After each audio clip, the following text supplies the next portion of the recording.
आज सोने के चम्मच लेकर जन्म लेने वाले, उस संस्कृति को पोषित करने वाले, लगातार तीसरी बार जिनको लॉन्च किया गया और बार बार वो फेल कर जा रहे हैं, ऐसे नेता प्रतिपक्ष श्रीमान राहुल गांधी जी, जिनका पहला भाषण झूठ, निराशा और तथ्यहीन से भरा हुआ रहा, जो व्यक्ति 20 वर्ष संसद में बिता चुका हो, 5वीं बार लोकसभा में पहुंचा हो, वह इस प्रकार के गैर जिम्मेदाराना बयान दे, वह निंदनीय तो है ही, भारत की संसदीय मर्यादा और परंपरा का भी अपमान है। देश के लोकतंत्र के सबसे बड़े मंदिर में कोई व्यक्ति झूठ बोलता है, तथ्यहीन बातों को, अमर्यादित भाषा का उपयोग करता है, इसकी निंदा तो जितनी की जाए वो कम है। ऐसे व्यक्ति उस पद के योग्य नहीं है। आज इनको समझना चाहिए कि राजनीति स्टंटबाजी सुर्खियों में बटोरी जा सकती है स्टंटबाजी से, लेकिन जनता का दिल नहीं जीता जा सकता है। राहुल गांधी ने ऐसे हिंदुओं को हिंसक बताकर हजारों साल की सनातन परंपरा का अपमान किया है, हमारे तमाम उन विचारधाराओं का अपमान किया है जिस विचारधारा से वसुधैव कुटुंबकम का भाव का जन्म ही नहीं हुआ।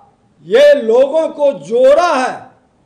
आज पूरी दुनिया जिस विचार को सत्य, सहिष्णु और शांति का प्रतीक मानती है, उसे ये हिंसक मानती है। जिन महात्मा गांधी के नाम का इस्तेमाल कर गांधी परिवार आज राजनीति में है, उनका अंतिम शब्द हे राम था।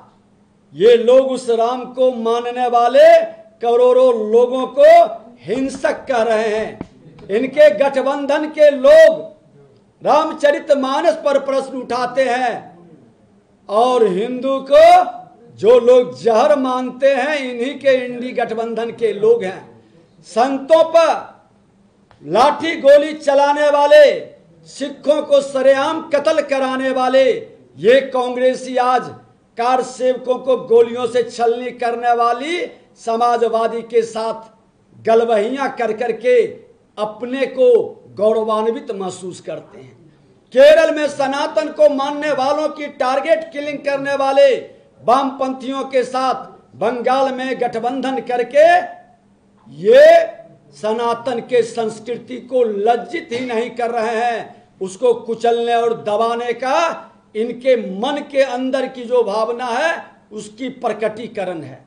जिन लोगों ने जातिगत पहचान के नाम पर 600 से अधिक लोगों का नरसंहार करने वाले राजनीति को प्रश्रय दिया है, रक्त नीति की राजनीति करने वाले राजद उनकी जोड़ीदार हैं, जो रामचरितमानस पर एक बार नहीं कई बार प्रश्न भी उठाया।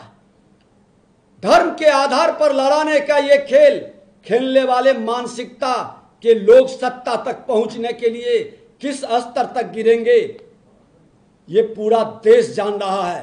जो तृणमूल कांग्रेस उत्पीड़न, अत्याचार, अपराध की पर्यायवाची शब्द बन चुकी है, उस तृणमूल की सरगना ममता बनर्जी इनके साथ गलवहियां करके चल रहे हैं।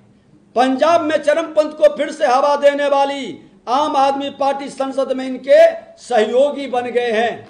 आज ये सत्य, सनातन और शांति के प्रतीक हिंदुओं को हिंसक बताकर उनका सार्वजनिक अपमान कर रहे हैं। मित्रों, ऐसी पहली बार नहीं हुआ है।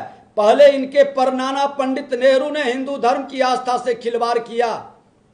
उनकी दादी इंदिरा गांधी ने बार बार हिंदू धर्म को नीचा दिखाया। उनके पिता ने तुष्टीकरण की राजनीति को हवा देकर हिंदू धर्म को मानने वाले लोगों को दोजम दर्जे की नागरिक बनाने का प्रयास किया।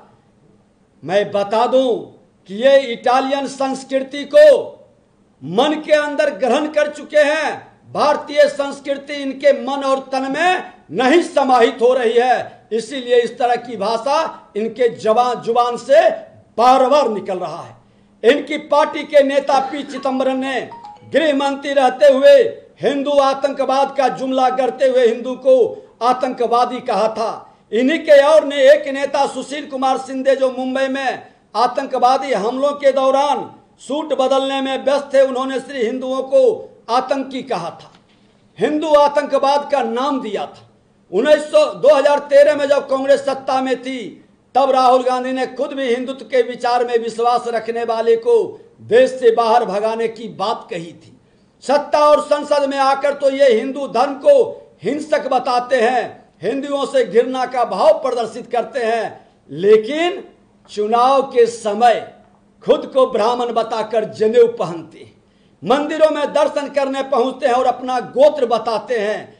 राम का अस्तित्व खारिज करने वाले नौते के बाद राम मंदिर नहीं जाते हैं और ये लोग राम मंदिर के निर्माण का श्रेय लेने का प्रयास भी करते हैं। ये और कुछ नहीं, राहुल गांधी और कांग्रेस पार्टी के राजनीति का दोहरापन साफ झलक रहा है।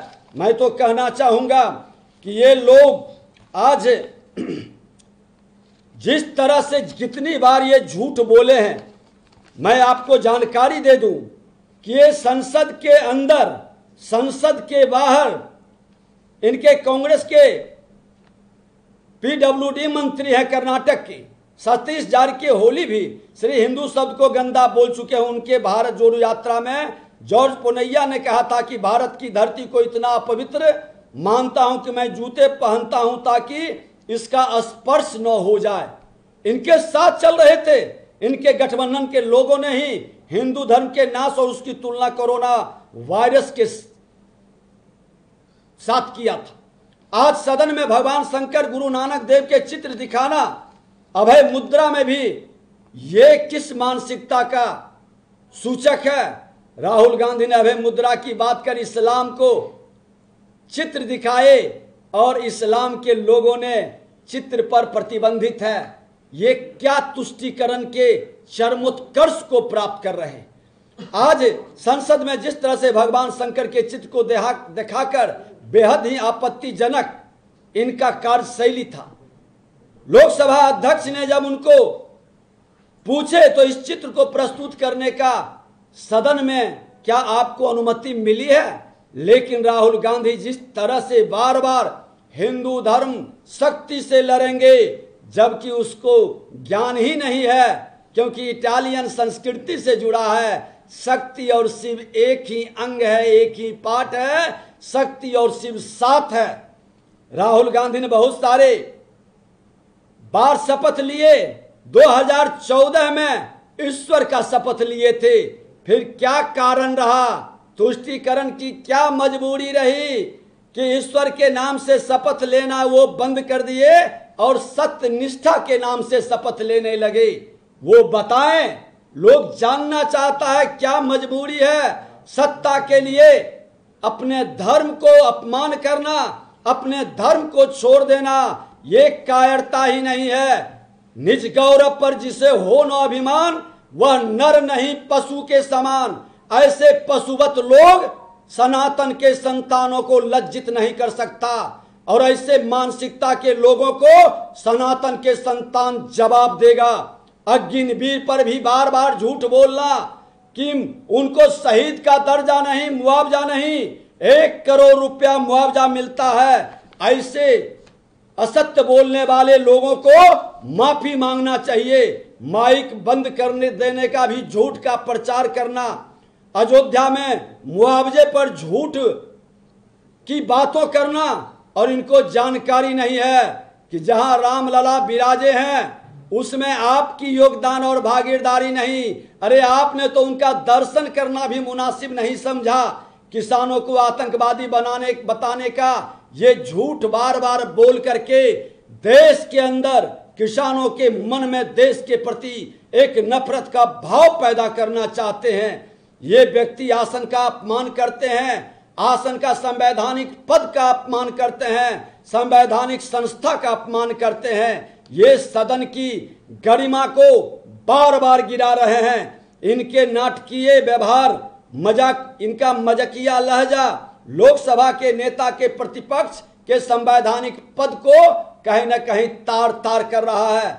आज राहुल गांधी के भाषण में जो बार बार पीठासीन पदाधिकारी के तरफ पीठ कर करके दिखाना, क्या यही आपको ज्ञान मिला है? इतने लंबे वर्षों से सच कहा गया है कि सोने के चम्मच लेकर जन्म लेने वाला व्यक्ति को बार बार प्रोजेक्ट करो, बार बार उसको ऊपर स्क्रिप्ट लिखने वाले लोगों की जमात लगा दो और पूरा प्रोजेक्शन दो, वो लीडर नहीं बन सकता है। और ऐसे लोग उस पद की गरिमा को तार तार करते हैं। हम इसकी घोर निंदा करते हैं। आज अब बड़े लोग, अच्छे लोग इनसे ज्ञान प्राप्त करते हैं, सीखते हैं कि पुराने लोग हैं, अनुभवी लोग हैं, ये क्या संदेश देना चाहते हैं। झूठ की बाजार चलाकर लोगों को भ्रमित करने का और राष्ट्र को कमजोर करने का, सदन की गरिमा को गिराने वाले लोग उस सदन के योग्य नहीं हैं। सर एक सवाल है, आपने कहा कि राहुल गांधी जो है राम मंदिर प्रतिष्ठा का उन्होंने विरोध किया था, तो देश के जो शंकराचार्य हैं उन्होंने भी कहा था कि ये आधा अधूरा मंदिर का निर्माण है, इसका उद्घाटन नहीं होना चाहिए। सवाल ये है कि अब भाजपा बड़ी है या हिंदू धर्म के जो संरक्षक है चारों शंकराचार्य वो बड़े हैं? मैं वो अभी तक नहीं गए हैं। मैं बता दूं कि कोई धार्मिक, हमारे संत महात्मा ने राम मंदिर का विरोध नहीं किया। राम मंदिर के विरुद्ध में अदालत में जाकर करके उसके विरुद्ध बहस नहीं किया। आधी अधूरी मंदिर की बात का उनकी कल्पना थी कि पूरी मंदिर, और ये मंदिर पूरी हो रही है। हम भी अपने आप छोटे से गांव में जब बनाते हैं तो वो बरसों बरस तक चलते रहता है प्रक्रिया। संतों की वाणी का हम हमेशा सम्मान और स्वागत करते हैं, लेकिन कोर्ट में जाकर के राम मंदिर के ताला खोलने का विरोध करने वाले और राम मंदिर नहीं बनने देंगे, इस पर बहस करने वाले को लज्जा आनी चाहिए। कांग्रेस कह रही है कि राहुल गांधी ने कहा है कि भाजपा के लोग जो है वो हिंसा फैलाते हैं, वो हिंदुओं को नहीं कहा है, और भाजपा हिंदू नहीं है। हिंदू का मतलब भाजपा नहीं है। मैं बार बार कह रहा हूं कि हिंदू सनातन का संतान जो खुल करके अपने धर्म पर गर्व करता है, अपने धर्म के सम्मान के लिए अपनी जिंदगी को भी दांव पर लगा देता है, जो सहिष्णुता की बात करते हुए सम्मान के लिए स्वाभिमान नहीं छोड़ता है, पद के लिए पांव नहीं पकड़ता है, वही सनातन है। और सनातन का संतान आज जो राष्ट्र ध्वज को लेके आगे बढ़ रहा है, आप उसको इग्नोर नहीं कर सकते। आज उन्होंने बात को बदलने लगे, जब भाषा मुंह से निकल गई तो माफी मांगने लगे। ये नौटंकीबाज लोग हैं, बोलते कुछ हैं, जब लोग इसका चोट पड़ता है, शब्दों की बांध से घायल होने लगते हैं, तो माफी भी मांग लेंगे, विषय को भटका भी देंगे। इनकी डायरेक्ट लोकसभा में प्रसारण चल रहा था, लोगों ने देखा है। जब माननीय प्रधानमंत्री जी ने विरोध दर्ज किया तब इन्होंने भाषा को बदला है। ऐसे मानसिकता के पक्ष में किसी भी सनातन के संतान की सहानुभूति कतई नहीं होनी चाहिए। धन्यवाद। ये मटन को लेकर वो लगातार ये हो रहा था, सावन के दौरान में मटन राहुल गांधी खाते थे। अब एक उदाहरण है राहुल गांधी का, ये मटन वाला वीडियो सावन में सनातन के संतान के चेहरे को उजागर करता है। अरे तुष्टीकरण की राजनीति से खान पान पर मुझे आपत्ति नहीं, लेकिन भावनाओं को चोट पहुंचाना और सनातन धर्म के, हिंदू धर्म के भावनाओं से खिलवाड़ करना, ऐसे मानसिकता को कतई बर्दाश्त नहीं की जाएगी, कतई स्वीकार नहीं की जाएगी।